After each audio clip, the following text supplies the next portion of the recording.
আমার আপনার মোহাব্বত আর ভালোবাসা যদি আল্লাহ তাআলার জন্য হয়, তাহলে আশা করা যায় যে এই মোহাব্বত আর ভালোবাসা আমাকে আপনাকে একদিন না একদিন জান্নাতে নিয়ে যাবে।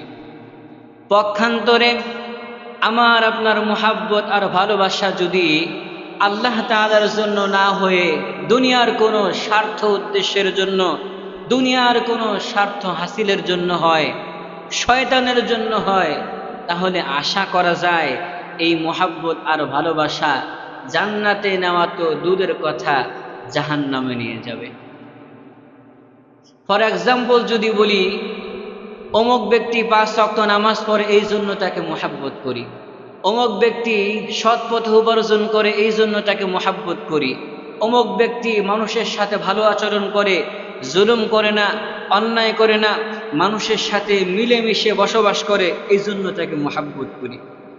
আর একজন নামাজ পড়ে না, রোজা রাখে না, ইসলামের বিষয়গুলো সে মানে না, মানুষের সাথে ভালো আচরণ করে না, সৎ পথে উপার্জন করে না, এই জন্য আমি তার সাথে সম্পর্ক রাখি না। এই সম্পর্ক হলো আল্লাহ তাআলার জন্যে। কিসের জন্যে? আল্লাহ তাআলার জন্যে।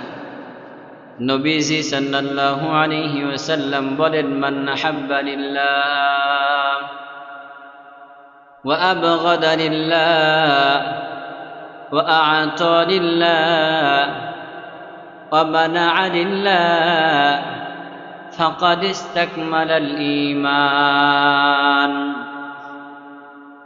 বিশ্বনবী সাল্লাল্লাহু আলাইহি ওয়াসাল্লাম বলেন, যে ব্যক্তি আল্লাহর জন্য কাউকে মোহাব্বত করবে, ভালোবাসবে, বিশ্বনবী মুহাম্মদুর রাসূলুল্লাহ সাল্লাল্লাহু আলাইহি ওয়াসাল্লাম বলেন, যে ব্যক্তি আল্লাহর জন্য কারোর সাথে সম্পর্ক রাখবে, যে ব্যক্তি আল্লাহ তাআলার জন্য কাউকে মোহাব্বত করবে, ভালোবাসবে।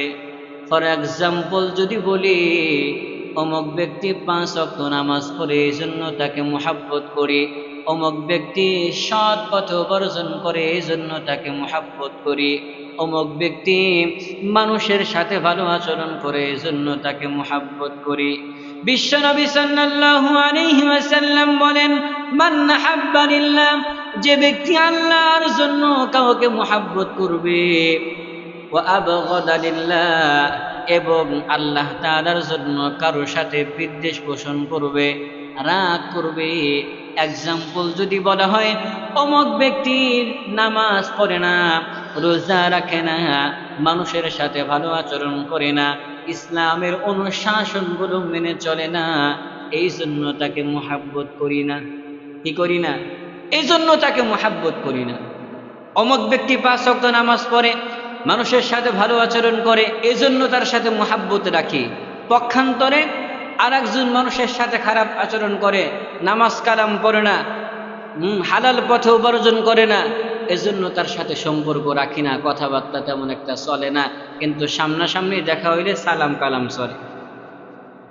বিশ্বনবী সাল্লাল্লাহু আলাইহি ওয়াসাল্লাম বলেন, মান হাব্বা লিল্লাহ ওয়া আবগাদা লিল্লাহ ওয়া আ'তা লিল্লাহ ওয়া মানা'a লিল্লাহ। নবীজি সাল্লাল্লাহু আলাইহি ওয়াসাল্লাম বলেন, যে ব্যক্তি আল্লাহ তাআলার জন্য কাউকে মোহাব্বত করবে, আল্লাহ তাআলার জন্য কারোর সাথে বিদ্বেষ পোষণ করবে, রাগ করবে, ও আ'তা লিল্লাহ, এবং আল্লাহ তাআলার জন্য কাউকে আনুগত্য করবে, অমুক ব্যক্তি রাসূলের সুন্নাহ মোতাবেক চলাফেরা করে, এই জন্য তাকে আমি অনুসরণ করে, ও আ'তা লিল্লাহ ওয়া মানা'a লিল্লাহ, অমুক ব্যক্তি রাসূলের সুন্নাহ মোতাবেক চলে না, এই জন্য তাকে আমি অনুসরণ করি না। নবীজি সাল্লাল্লাহু আলাইহি ওয়াসাল্লাম বলেন, ফাকাদ ইসতাকমালাল ঈমান, এই ব্যক্তির ঈমানটা পরিপূর্ণ হয়ে গেছে। নবীজি সাল্লাল্লাহু আলাইহি ওয়াসাল্লাম বলেন, মান হাব্বা লিল্লাহ ওয়া আবগাদা লিল্লাহ ওয়া আ'তা লিল্লাহ ওয়া মানা'a লিল্লাহ ফাকাদ ইসতাকমালাল ঈমান। হাশরের ময়দানে